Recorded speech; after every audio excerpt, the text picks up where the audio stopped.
guys, so today we're going to talk a little bit about our Tegu here, Malygos. And so, he's very excited to be outside, as you might be able to see. He wants to wander around. This is an Argentine black and white Tegu. So the scientific name for these guys is Salvatore Marianae. And this is one of the larger species of Tegu that are out there. And so you're going to notice that this guy looks kind of like a dinosaur. And as the name might suggest, they are native to, well, Argentina. Argentine black and white Tegu. And there are several different other species of Tegu, but these guys are mostly Central and South American in distribution. Now, unfortunately, here in the U.S., we do actually have quite a few that are running around feral out in places like Florida and Georgia. They actually just passed a ban on all Tegus being owned as pets out in Florida. So, some fun facts about these lizards is that they are, well, very feisty for one. They're also very intelligent. And so this is often regarded as one of the smartest species of lizard in the world. I'm going to let them walk around a little bit. I'm going to calm down. And so these guys have really nice intelligence. They can be housebroken to a degree. They can learn where to go to the bathroom. They are pretty much meat eaters. They do like to eat some veggies here and there, but these guys really like eating their protein. And so this guy eats a lot of different things like mice and baby chicks, and I make him some nice turkey and salmon. He really likes that. And you'll see right now he's looking around with that tongue. He's probably looking for something to munch on, maybe some small lizards or something hidden in there. But these guys are unique in a couple different aspects. They are in the family Teidae, and if you are here in Texas, then you have probably seen some of their cousins. So we have the little lizards running around called race runners, or whiptails even. And so they're the fast little lizards with stripes on their back that look really elongate. Those are the same family as these guys, but as you can see, these ones get just a little bit bigger. And so another interesting thing about these guys is that they're not entirely cold-blooded. They actually have, to some degree, the ability to regulate their heat, but only during certain times of the year. So they are what we call a warm-blooded. At least during the breeding season, they are warm-blooded. Other times, they are typically your cold-blooded animals. So, these guys, while they are really cool pets, they do get very large. This guy is only a year old, and he is already over 3 feet long.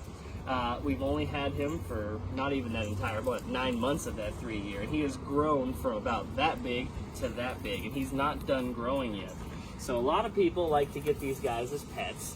They go to the pet store, they find one, and they get one of these lizards, and they do not realize what you're going to turn into.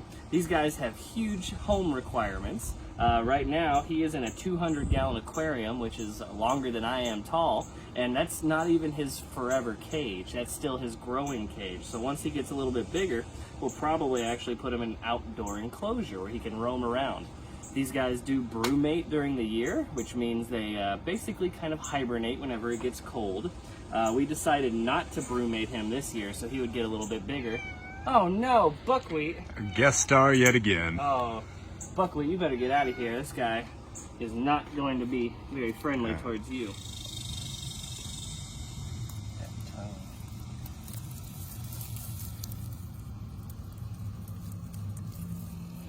Hey there, guys. Sorry about the buckwheat incident. He looks like he's trying to make his way back. But I just want to tell you a little bit about owning these guys as pets, because a lot of people go out there and try to buy them.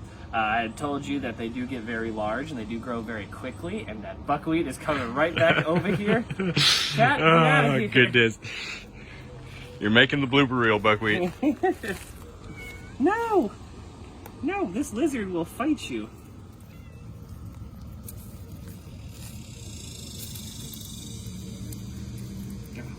Lizard. One. All right, so third time's the charm here. Our buckwheat friend probably won't be coming back this time. So just a couple of things about owning these guys as pets. I told you they do get very large. They do have some decent food requirements, so you might, especially if you want to get a really nice meal for them, you might be spending a little bit more than you would on some of your other animals. Like I said, I go out and buy salmon and turkey and all sorts of other meats for this guy.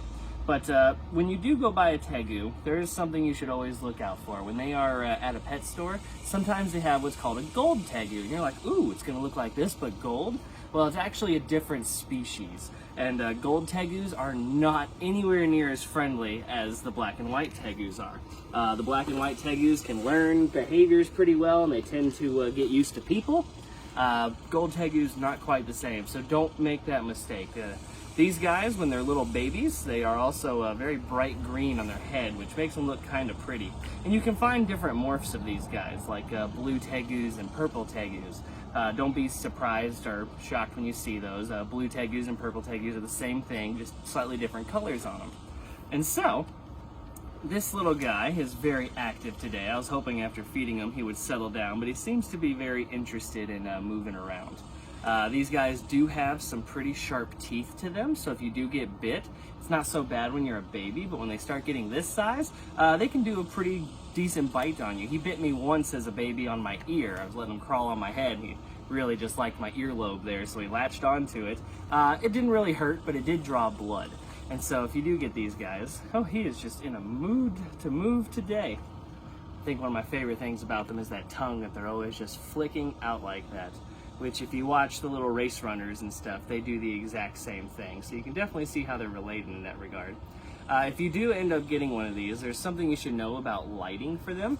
Tegus, when they're inside, the lighting that you have in their cage or in your house is different than light outside.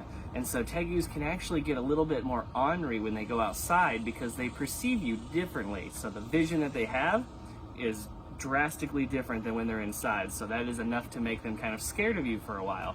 And I won't lie, this guy has been kind of afraid of me and tried to fight me. He never really bit or anything, but he did some threat stances, and so that was just because we happened to move outside. Right now I think he just wants to go and explore, find a nice place to take a nap, so he's definitely very active here today. You'll notice I have some really long gloves on. That's because these guys do have some very sharp claws. And they're not so good at climbing, which makes them a little bit easier, but that doesn't stop him. He sure seems to like to climb a lot. How you doing, buddy? You ready to chill out? No? Alrighty, guys. So I think that's all I wanted to really tell you about Malygos here. Once again, he's an Argentine black and white tegu, and hopefully next time I'll have another cool animal to show you, and we won't have a cat coming in every 5 minutes to say hello. Alrighty, guys. Take care. See you next time.